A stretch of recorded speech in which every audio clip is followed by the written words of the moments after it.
दी haunted apartment. मैंने भूत प्रेतों या अलौकिक चीज़ों पर कभी विश्वास नहीं किया था। मैं हर चीज़ के पीछे कोई लॉजिक या प्रैक्टिकल रीज़न की तलाश में रहता था। इसलिए जब मैं अपने नए अपार्टमेंट में गया तो वहाँ रात में सुनाई देने वाली अजीब आवाज़ों को मैंने दोबारा नहीं सोचा। मैंने मान लिया कि ये सिर्फ अपार्टमेंट के पुराने होने की वजह से है। लेकिन फिर चीज़ें अजीब होने लगी।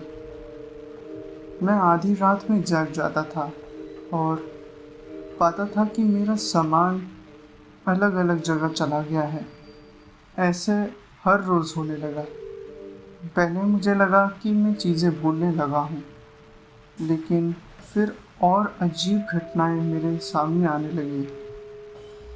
मेरे अपार्टमेंट में अचानक टेम्परेचर गिर जाता था और सारी खिड़की बंद होने के बावजूद ठंडी हवा महसूस होती थी।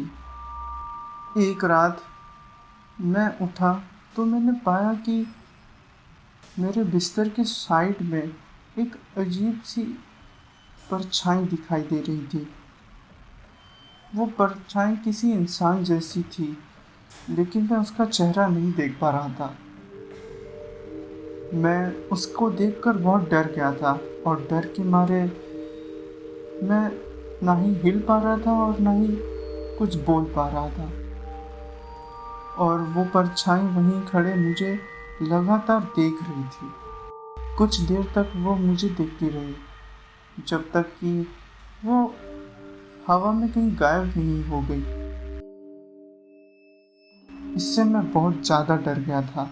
तो मैंने इस अपार्टमेंट के हिस्ट्री के बारे में जानने के लिए लोगों से पता किया और मुझे मालूम हुआ कि इस अपार्टमेंट को पुराने कब्रिस्तान पर बनाया गया था। और मैं जितना ज़्यादा इस अपार्टमेंट के बारे में जान रहा था, मुझे उतना ही ज़्यादा अजीब और डर लग रहा था।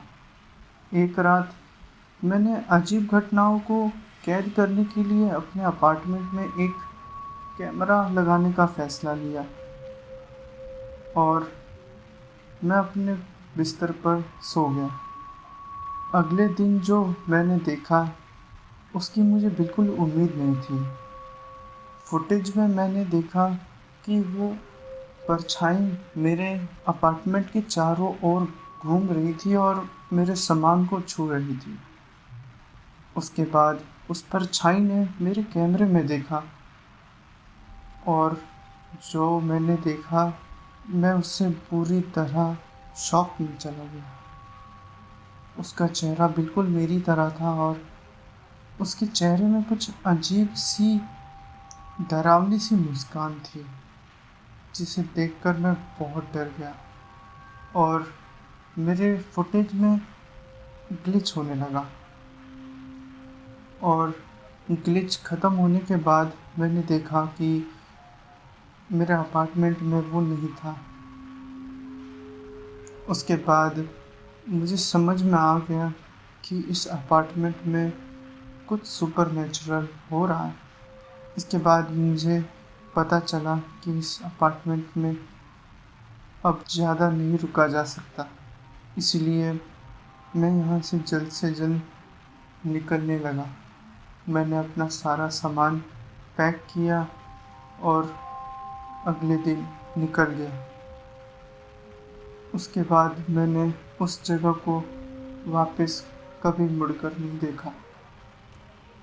लेकिन मैं इस घटना से अभी भी उभर नहीं पाया हूँ। मुझे आज भी ऐसा लगता है जैसे कि वो मुझे देख रहा है।